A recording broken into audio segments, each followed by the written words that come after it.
Thanks for watching. Don't forget to like, comment, share and subscribe to. محرم کے حوالے سے ایک بات کر لوں. یہ 10 محرم کا روزہ رسول اللہ صلی اللہ علیہ وسلم نے ارشاد فرمایا کہ عاشورہ کا روزہ مجھے اللہ کی رحمت سے امید ہے کہ 1 سال کے گناہوں کا کفارہ ہے. تو بڑی فضیلت ہے. رمضان کے بعد سب سے زیادہ فضیلت عاشورہ کے روزے کی ہے, 10 محرم کا روزہ. سمجھ رہے ہیں محرم میں ہمیں شریعت نے کیا کرنے کا حکم دیا ہے, اسلام کیا کہتا ہے؟ پہلی بات, اسلام یہ کہتا ہے کہ محرم میں روزے رکھنا دوسرے مہینوں کی نسبت زیادہ ثواب ہے. رمضان کے بعد تو زیادہ سے زیادہ روزے رکھیں, اور اسپیشلی 10 محرم کا روزہ 1 سال کے گناہوں کا کفارہ ہے, یہ اور زیادہ ثواب ہے. پورے محرم نہیں رکھے جاتے تو کیا کرنا ہے, 10 محرم کا رکھنا ہے. حدیث میں آتا ہے کہ آپ نے حکم دیا 2 روزے ملا کے رکھو, کیونکہ یہودی جو تھے وہ 1 روزہ رکھتے تھے, صحیح ہے نا. تو یہودیوں سے مشابہت سے بچنے کے لیے ہمیں حکم دیا کہ اس کے ساتھ ایک اور روزہ ملائیں. تو علماء یہ کہتے ہیں کہ آج کل یہودی 10 محرم کا روزہ نہیں رکھتے, تو اب مشابہت ختم ہو گئی ہے. تو اگر کوئی 9, 10 یا 10, 11 کا رکھ لے تو اچھی بات ہے, نہیں تو صرف 10 محرم کا بھی رکھ لے تو بھی انشاءاللہ پورا ثواب ملے گا, کیونکہ اب اس میں مشابہت رہی نہیں ہے. سمجھ رہے ہیں کہ نہیں سمجھ رہے؟ یہ کرنے کا کام ہے. دوسرا کام, محرم میں گناہ دوسرے مہینوں کی نسبت زیادہ, اس کی قباحت زیادہ بڑھ جاتی ہے, کیونکہ 4 مہینے محترم ہیں, شوال, ذیقات, ذیقعدہ, ذی الحجہ, محرم اور رجب. یہ 4 مہینے جو ہیں اسلام میں اشہر حرم کہلاتے ہیں. قرآن کہہ رہا ہے فلا تظلموا فیہن انفسکم, ان میں اپنی جانوں پہ ظلم مت کرو. یہ ماتم کرنا بھی تو ظلم ہے نا اپنی جان پہ. تو اللہ نے فرمایا ان 4 مہینوں میں اپنی جان پہ ظلم مت کرو. کسی بھی طرح سے ظلم ہو, جسمانی ظلم ہو, روحانی ظلم ہو. جسمانی ظلم ماتم کر کے بھی ہو سکتا ہے, اور انگاروں پہ چل کے بھی ہو سکتا ہے, اپنے آپ کو پیٹ کے بھی ہو سکتا ہے. روحانی ظلم کیا ہے؟ گناہ کر کا. تو نہ گناہ کرنے کی اجازت, نہ کسی اور طرح سے. عام مہینوں میں بھی ظلم کی اجازت نہیں ہے, نہ اپنے اوپر اور نہ کسی اور پر. تو ان 4 مہینوں میں ظلم کی نوعیت بڑھ جاتی ہے. سمجھ رہے ہیں؟ یہ ایک محرم کی فضیلت ہے اسلام میں.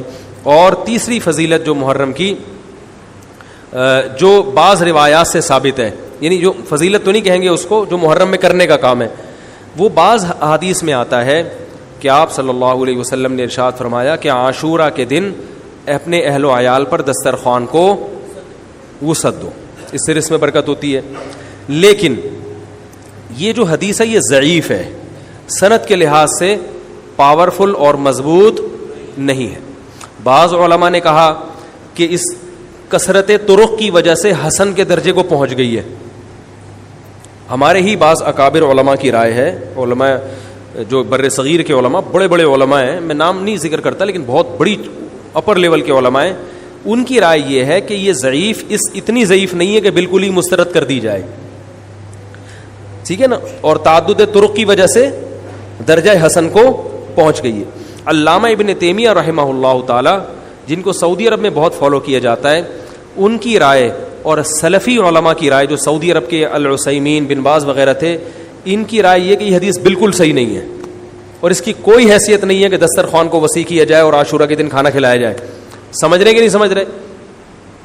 لیکن جو دوسری طرف معتدل علماء, معتدل سے مراد میں ان کو برا نہیں کہہ رہا, لیکن وہ انہوں نے حدیث کی جو, اب اگر آپ سندوں کی تحقیق کریں گے تو اس کو بالکل من گھڑت قرار دینا درست نہیں ہے.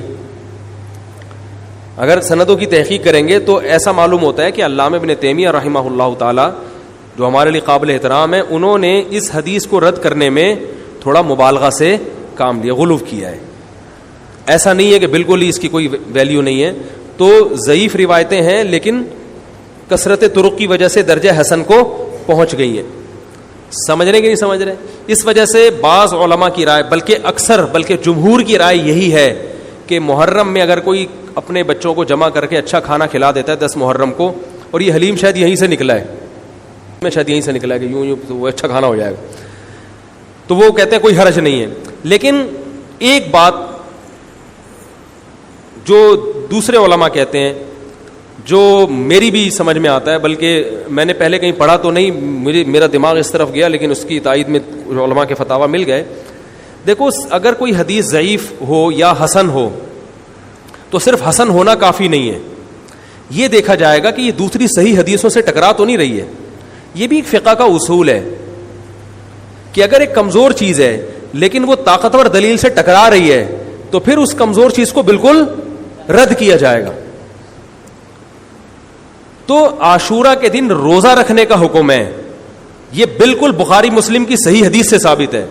اور جو کھانا کھلانے والی روایت ہے وہ اس ٹکر کی نہیں, اس کو تو ابن تیمیہ جیسے محقق نے بالکل ہی کالعدم قرار دے دیا, بعض عرب علماء نے بھی بالکل کالعدم قرار دے دیا, اگرچہ ہماری رائے ہے کہ بالکل کالعدم نہیں ہے, لیکن بہرحال اس میں محدثین کا بڑا اختلاف ہوا ہے. جبکہ روزہ رکھنے والی جو روایات ہیں وہ بالکل بے غبار ہیں, ان کو سب صحیح مانتے ہیں.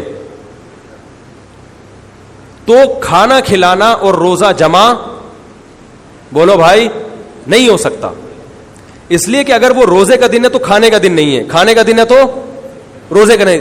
ابن تیمیہ رحمہ اللہ تعالیٰ کی رائے یہ ہے کہ بعض لوگوں نے شیعہ کی مخالفت میں غلو کیا ہے. شیعہ نے اس دن کو چونکہ منحوس بنا دیا 10 محرم کو, تو انہوں نے مخالفت میں اس دن کو ایک سیلیبریٹ کرنے کے لیے نا کھانا کھلانے کا حکم دے دیا کہ ہم منحوس نہیں سمجھتے بلکہ اس کا کیا کریں گے اپوزٹ, کہ کھاؤ اور کھلاؤ. تو انہوں نے کہا یہ بھی غلو ہوا ہے دوسری طرف. بھائی منحوس نہیں ہے, مبارک ہے ہماری نظر میں, لیکن اتنا مبارک کہ اس میں کھانا کھلانا اور یعنی عید والا عنصر, کھانا کھلانا تو عید کے دن ہوتا ہے نا, تو عید نہیں ہے بہرحال. تو یہ بھی بڑی جاندار بات, اگرچہ یہ عقلی دلیل ہے مگر یہ ایسی نہیں ہے کہ بالکل اس کو کالعدم قرار دے دیا جائے. تو اب علماء نے دونوں حدیثوں کو تطبیق کی کوشش کی علماء نے کہ بھئی کھانا بھی کھلاؤ اور روزہ بھی رکھو, افطاری میں کھلا دو, سحری اور افطاری میں. تو بات یہ ہے کہ افطاری میں اگر آپ کھلائیں گے تو وہ 11 محرم شروع ہو چکی ہوگی, وہ 10 محرم بولو بھائی نہیں رہے گی. دوسرا سحری میں جو کھلانے کا مسئلہ ہے نا, سحری میں تو سحری میں جب ہم کوئی کہتے ہیں نا فلاں دن یہ کام کرنا ہے فلاں دن, تو اس سے لغت میں جو ذہن میں متبادر ہوتا ہے نا وہ دن کا وقت ہے, وہ 3:30 پونے 4 کا وقت نہیں ہوتا.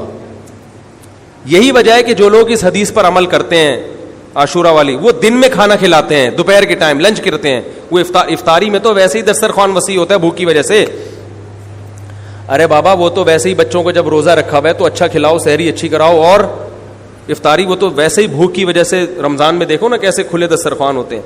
تو میں نے بڑی کوشش کی دونوں حدیثوں کو جمع کریں, لیکن تکلف کے بغیر یہ ممکن نہیں ہے. تو فقہ کا ایک اصول ہے کہ جب کوئی بے غبار صحیح حدیث ہوتی ہے اور اس سے ایک اصول ثابت ہو رہا ہے, تو اس کے مقابلے میں اگر کمزور روایت آئے گی جو اس سے ٹکرا رہی ہوگی, تو اس کمزور روایت کو اگرچہ وہ موضوع من گھڑت نہیں ہے لیکن اس کمزور کو اس صحیح حدیث کی مخالفت کی وجہ سے بولو بھائی رد کر دیا جائے. اس لیے میرا نالائق کا موقف یہ ہے, میں بہت نالائق ہوں, میں اتنی بڑی بڑی باتیں کرتا نہیں ہوں, لیکن ساڑی عقلچ یہ چیز آندھی نہیں ہے کہ بھائی جو روزے کا دن ہے وہ بھوکے پیاسے رہنے کا دن ہے, وہ کھانے کھلانے کا نہیں ہے. افطاری میں تو ویسے ہی کھاؤ بھی کھلاؤ بھی.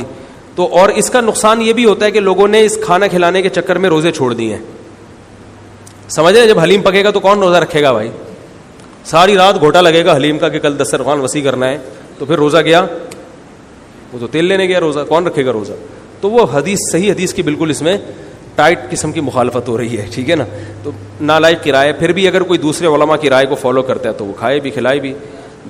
میں کہتا ہوں جو مضبوط چیز ہے اس کو لینا چاہیے, جو کمزور چیز ہے اس کو چھوڑ دینا چاہیے. ہمارے حضرت مفتی رشید احمد صاحب رحمہ اللہ ایک بات کہتے تھے کہ جہاں کھانا کھلانے کی حدیث آئے گی نا وہاں مسلمان اس کو لے ہی لے گا.